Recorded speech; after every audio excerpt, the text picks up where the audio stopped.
ኦመር ሰመተር ትምህርት ቤት እስከ አውቶቡስ ተራ ባሉ ጥጋጥጎች ሕፃናት ወጣቶችና እናቶች ተደርድረው ተቀምጠዋል።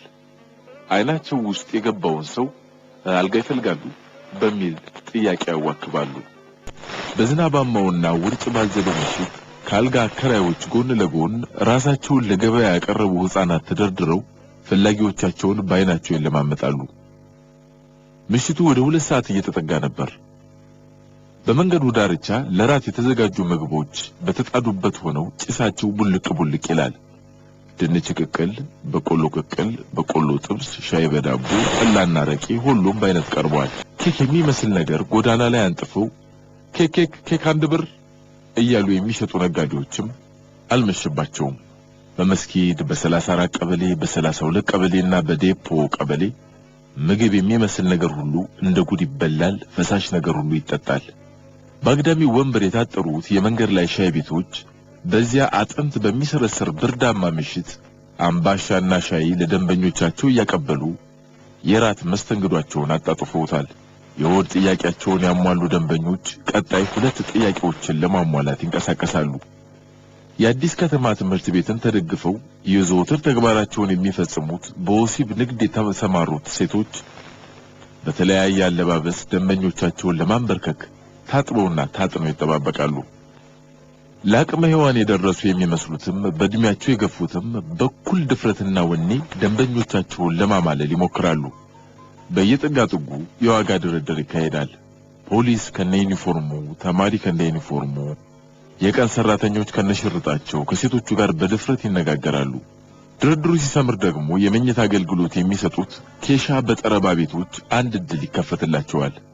ከድርድሩ ቦታ እስከ ኬሻ በጠረባ ቤቶቹ ያለው ርቀት በአካባቢው ድርድሩን በአይነ ቁራኛ ለሚከታተሉት ሴቶች ሌላ የእንጀራ ገመድ ይቀጥልላቸዋል። ድርድሩ እንደሰመረ ልጅ እግሮቹ ወይም እናቶቻቸው ከተደራዳሪዎቹ እግር እየተከተሉ ወይኔ አቤት አልጋ ያስፈልጋል ይላሉ። 2 ተደራዳሪዎች፣ 1 ቃል አቀባይና 1 ባላልጋ ወይም ባለኬሻ ከዚያ ድርድር የድርሻቸውን ያተርፋሉ።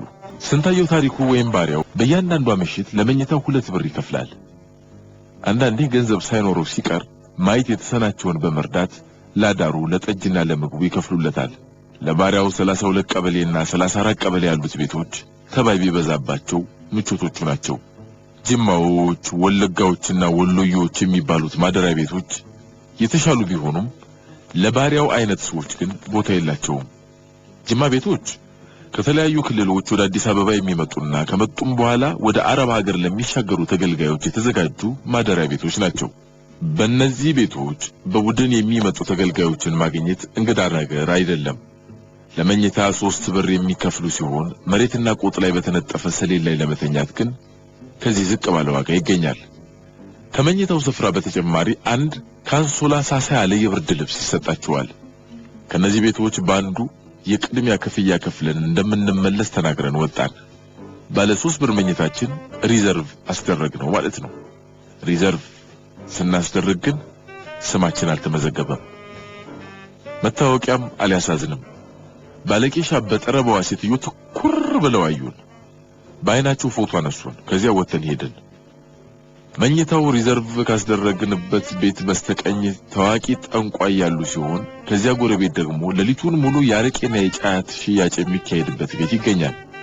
ዴፖ በተባለው በዚያ አካባቢ በቀን ከ40 እስከ 50 ጀሪካን አረቄ ይከፋፈላል አለን አንድ አካባቢው ተወላጅ። ሰፈሩን ቃይተን ወደ ባለ 3 ብር ማደሪያችን ስንመለስ ቤቱ በሙሉ መኝታ ሆኗል። 4 በ5 የምታክለው አንደኛዋ ክፍል በመሬት እጥረት የተነሳ በቆጥ ላይ የመኝታ አገልግሎት ትሰጣለች። ምድር ቤት ውስጥ 25 ወንድና ሴቶች እንደተገነዘ አስከሬን ተደርድረው ተጋድመዋል። ከነዚህ ሰዎች በስተቀኝ በ1 ሜትር ከ20 በሚሆን አልጋ ላይ የቤቱ ባለቤት ከ2 ልጆቻቸው ጋር አልጋውን ተጋርተው ተኝተዋል። የቤቱ ባለቤት እድሜያቸው ከ40 እስከ 45 የሚገመት ሲሆን ትሁትና እንግዳ ተቀባይ ናቸው። የኬሻ በጠረባ አከራዮች ከተከራዮቻቸው ጋር ተፋጠው አንዳንድ ቦታ ተቃቅፈው ያድራሉ። የቦታ ጥበት በሚያጋጥምበት ጊዜ የክብር ኬሻቸውን ትተው ካንዲት ጥግ ይወሽቃሉ። በአንደኛ ደረጃ ኬሻ ቤቶች የቦታ ጥረት ሲያጋጥም ባሉካዎቹ ባለቤቶቹ ለማለት ነው ልጆቻቸውን አቃቅፈው የሚተኙባቸውን አልጋዎች ለደንበኞቻቸው የሚለቁበት አጋጣሚ አለ። አልፎ አልፎም ልጆቻቸውን ካልጋው ስር ይወሽቋቸዋል። በኬሻ በጠረባ ኢንዱስትሪ ደንበኛ የምር ንጉስ ነው። ጫማችንን ከመግቢያው ላይ ጥለን በሰዎች ላይ እየተረማመድን ወደ ቆጡ ላይ በመሰላል ወጣን። በዚህ የመኝታ ክፍል 10 ጎረምሶች በከፍተኛ እንቅልፍ ተውጠው ያንኮራፋሉ። የቤቱን ግማሽ በመታከለው ቆጥ መኝታ ላይ ባንድ መደዳ ተኝተዋል። ቆጡ በከባድ ጠረን ተውጧል። ከጎረምሳ ጠረን ባሻገርም ብቻ ተጨናንቋል። በደም የወፈሩ ቁንጫዎች ቆጡና አካባቢውን ወረው ተቆጣጥረውታል። ቁንጫዎቹ ከአንድ ሰው ወደ ሌላው የሚዘሉት በከፍተኛ ኩራትና የማን አለብኝ ስሜት ነው። ቁንጫዎቹ እረፍት ስለሚነሱ ምንም ነገር መልበስ አያሰኝም። ለነገሩ የሚለበስ ነገርም የለም። በቆጡ መኝታችን ላይ 3 ሰዓታት በአስጨናቂ ስሜት አሳልፈን የተኛ ሰው ላለመርገጥ እንደ ፈንጃም ካይ በጥንቃቄ እየተረማመደን ቤቱን ለቀን ወጣን። በአካባቢው የሚሰማው ድምጽ የሌሊቱን ጸጥታ ሰላም ነስቶታል። ካረቄና ከካርታ መጫወቻ ቤቶች የሚወጣው ድምጽ አካባቢውን የማይመሽ የማይነጋ አስመስሎታል። ወደ ደረጃ 2 ኬሻ በጠረባ መራን። ለባሪያውና እርሱም መሰል ያጡ የነጡ ድሆች በእነዚህ ቤቶች ማደር ትልቅ ፍስሐ ነው። በደረጃ 2 ኬሻ በጠረባ መኝታ ቤት ውስጥ በባሰ ሁኔታ ቁንጫ፣ ቅማል፣ ተዋን የሰው ልጅ ሳማኝ ወዳጆች ሆነው አገኘናቸው። ደንበኛን እየበሉና እያባበሉ ያስተኛሉ። በእነዚህ ቤቶች ለመኝታ 2 ብር የመክፈል ግዴታውን የሚወጣ ሁሉ የፈለገውን ጥግ ይዞ መተኛት መብቱ ነው።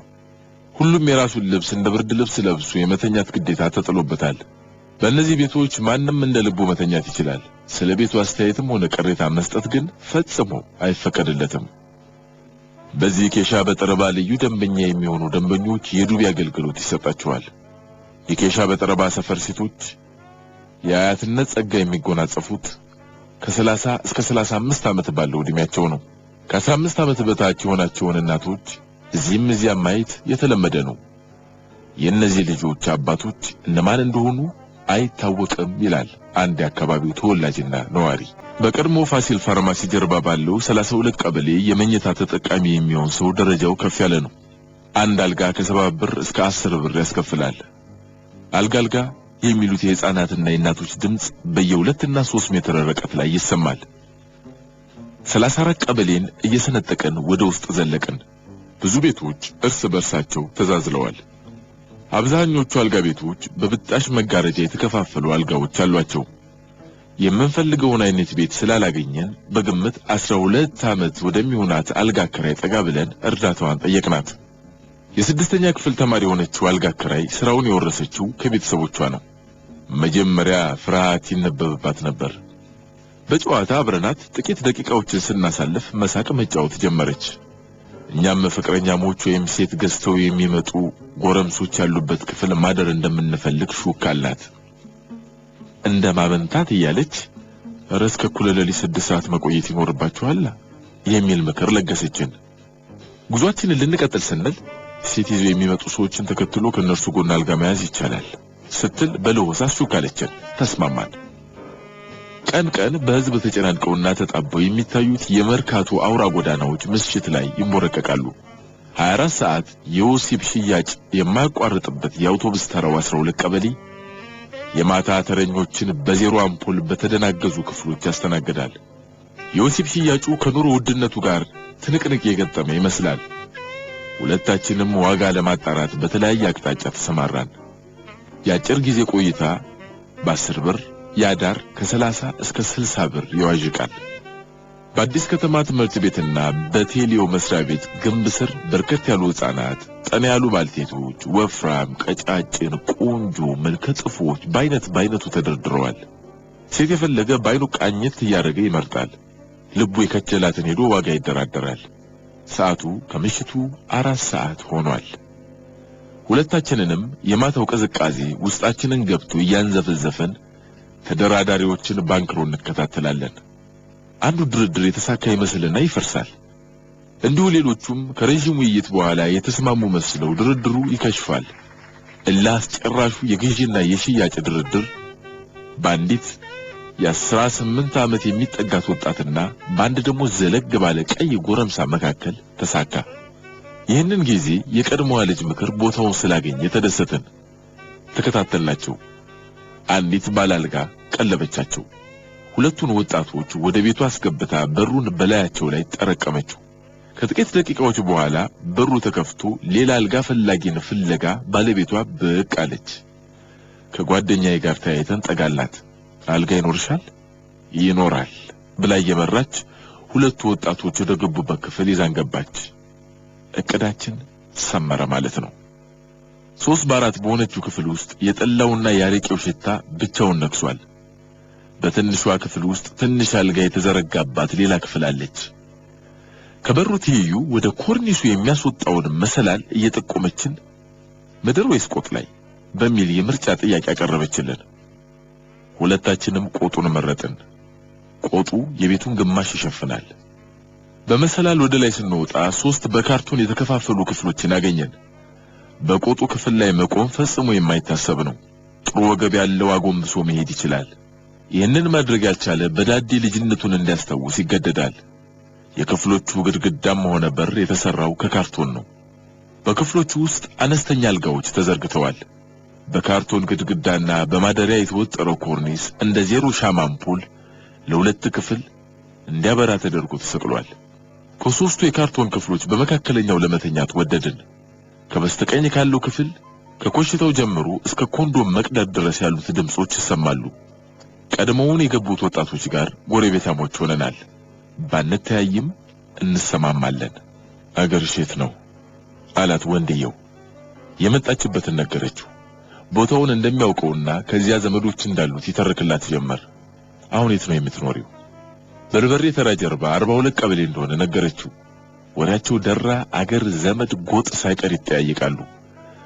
ድንገት መንገድ ላይ ለአዳር ተስማምተው የገቡ ሳይሆን የጥንት ወዳጆች መሰሉ። በርግጥ በኬሻ በጠረባ እፍረት ራሷ ታፍራለች። ብጣሽ መጋረጃ አሊያም ቁርጥራጭ ካርቶን ለእፍረት መሸሸጊያ በቂ ናት። አልጋዎቹ ላይ ከቁንጫ ያልተሻለ ህይወት የሚገፉ ሰዎች ይርገፈገፋሉ። በኬሻዎቹም ቁንጫዎች። በስተግራ ያለው ክፍል ሌሎች ወንድና ሴት እንዲሁ ገብተዋል። እነዚህ ደግሞ በደንብ እንደሚተዋወቁ ወሬያቸው ያሳብቅባቸዋል። ትንፋሻችንን አጥፍተን እየሰማናቸው ነው። ወንድየውን በቀጭኑ ብሩን አልመለሰልኝም እኮ ይላታል። አንተ ለምን መጀመሪያ ሰጠኸው ትለዋለች። ከእንቁላሏ ጉርሰኝ እስኪ አንተ ደግሞ ወይ ለምራስሽ አትጉርሽ። ዝም ብለን ስንጠረጠር እርሱ ቅቅል እንቁላል አዝዋሪ እንደሆነ ገመትን። በፍቅር መልክ የሚደረግ ስድድብን መስማት ቀጠልን። በስተቀኝ ያለው አልጋ የማቃሰት ድምፁ እየጨመረ መጥቷል። ቀጥሎ ኮንዶም ከሽፋኑ ሲላቀቅ ጉዞውን ግልጽ እያደረገው ነበር። ወንድየው ጸሎት ነገር አሰማ። ጸሎቱን ሲያደርስ ሳቃችንን ለማፈን ታገልን። በኃጢአት ውስጥም ለካ ጸሎት አለ ባካችሁ። በግራና በቀኝ በወሲብ ትኩሳት የሚጎራበቱት ጥንዶች ሹክሹክታቸው እንኳን ከጆሮአችን ለመራቅ አቅም አልነበረውም። እርስ በርሳቸው መቃተታቸውን ቀጠሉ። በስተግራ ያለው ክፍል ከምግብ ወደ ፍቅር ዞሯል። ካልሲ ለምን አታጥብም?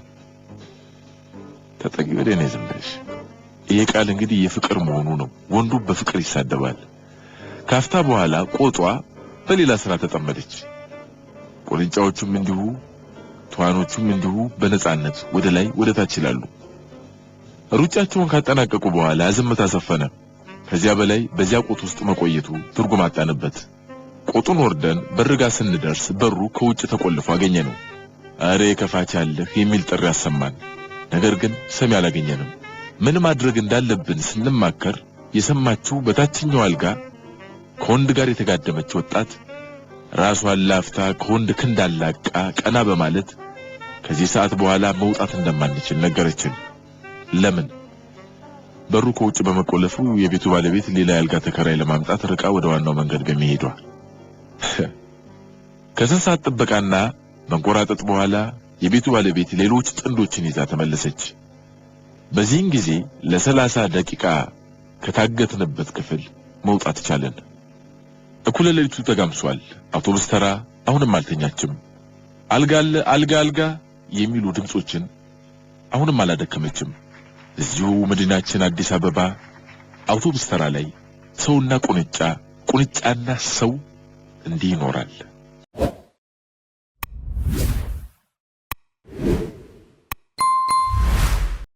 የጉራ ሊቅ ኤፍሬም እንዳለ ጸሐፊው ነው። ሲጋራ የያዙ ለብቻ ነው ማለት ያለ አይደል? ቄንጠኛ እንደማልበሉት እንደ ጄምስ ቦንድ ሲጋራው ማግ አድርጎ ጭሱን ቡልቅ ሲያደርገው ባጫጫስ ውድድር አሸንፎ ይሄ ነው የኛ ልጅ ይሄ ነው ተብሎ የተጨበጨበለት ይመስላል። እና ይሎታል ወጉን ሲጠርቅ ብራዘሬ ዋሽንግተን ትልቅ ሆቴል አለው። እውነት ይላሉ የተገረሙ መስለው። ለመሆኑ የተማረ ነው? ታሾፋለህ ይሎትና እንደ ከሰል ባቡር ሁለቴ ጭስ ቡልቅ ቡልቅ አድርጎ ጉራ ንስነሳውን ይቀጥላል። 2 ዶክትሬት አለው። ኒውዮርክ ካለው የታወቀ ኦክስፎርድ ዩኒቨርሲቲ በዲስቲንክሽን ነው ግራጁዌት ያደረገው። ብለው በረጅሙ ይተነፍሳሉ። ሰውየውስ ባለ ትልቅ ሆቴል ቤቱ እንኳንስ 12 ዲግሪ ኖረው ብቻ የሚከነክነውት ኦክስፎርድ ዩኒቨርሲቲ ከእንግሊዝ ወደ ኒውዮርክ የመጣበት ተአምር። ዘንድሮ እኮ የማይሆን ነገር የለም። ግን ብቻ የሰውየው ጉራ አፋጦ ይለውታል። ለመሆኑ ይላሉ ቡናውን ፉት ካሉ በኋላ፣ ለመሆኑ ሌሎች ወንድሞችና እህቶች አሉህ? እንደ ጨዋታ አስመስለው። እንግዲህ መመካከር ደግም አይደል? ኦፍ ኮርስ እጆቹን እንዳሞራ ክንፍ ዘረጋ።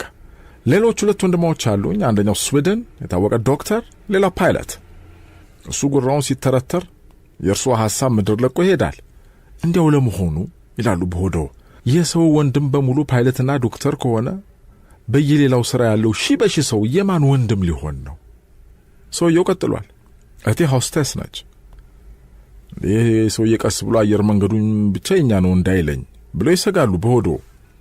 እኔ እንኳን ስለ ሰው ባህሪ የማውቀውን ብዛም ነው። ብቻ ደሞዝ ከተለመደው አንድ ቀን ቢዘልም ጭምቱ ሁሉ ቀንድ ሲያበቅላ ያለው ይላ ደግሞ እንትኑን ሌላ ጎረምሳ አባብሎ የነጠቀበት ጉብል ለብቻው 3ኛ ዓለም ጦርነት ሲያስነሳ ሊሞክርማ ያለው። መቼም ጨዋታን ጨዋታ ያነሳል ብያችሁ የለም። እንዲያው የመነጣጠቁን ነገር ተከርኖ ይብሰል ማለት ነው። የሚገርም እኮ ትውልድ ነው። ወንዱም የሴት ቆንጆ መጎተት፣ የሰውም ቆንጆ ብትሆን በሽወዳ ቢጎትቷት እየተሽኮረመመች መከተል አይገርምም? መስረቅ የሚወድ ትውልድ አይገርማችሁም? ከናንተ መጫወት የፈለኩት ስለ ጉረኞች ነበር። ነገር እየጎተታ አጉል ርዕስ ውስጥ ዶለኝ እና ይኸውላችሁ ጉራ መንዛት የሚወዱ ሰዎች ሲዋሹ ያራዳ ልጅ ሲረግጡ እንደሚለው ቅንጣት ታህል እፍረት የላቸውም። ስለ መጽሐፍ ከተነሳ ከነሱ በላይ የመጽሐፍ ወዳጅ እግር እስኪነቃ ቢሄድ አይገኝም። ጆን ዋይን የጻፈው መጽሐፍ አንብበሃል ብለው ቢጠይቁት ያውም ገና እንደታተመ ይለውታል። ጉድ ብለው አፎን በእጆ ግጥም አድርገው ጭጭ ነው። ኧረ እባክህ የፊልም ተዋናይ ነው፣ እስቲ በሉት ሞክሩ። እኔ እኮ ስለ ደራሲው ያው የምታወራ መስሎኝ ነው ይለውታል። መሸነፍ የምትባል ቃል መዝገበ ቃላታቸው ውስጥ የለም። ጥንት አውሮፕላን በሰማይ ሲበር ራጎቴ እንዳያይኝ እያሉ መደበቂያ የሚፈልጉ ነበሩ። ዘንድሮ ዘዴው ተለወጠ እንጂ ጉራ እንደው በሽበሽ ነው፣ በነጻ አያምጣው ነው እንጂ አንዳንዴ የሰማይ ስባሪ የሚያክለው ሰው እንደ 15 ዓመት ለብ ጎረምሳ ጉራውን ሲተረትር ይገጥሞታል። እና ምን ይሉታል? ጉረኛ ምን የሚመስለኝ መስሎታል። የአንዳንዶቻችን አይምሮ ጉራ በማመንጨት ችሎታው የሚስተካከለው ያለ አይመስለኝም። የሳይንስ ሊቅ ባይኖረንም የጉራ ሊቅ በሽ ነው።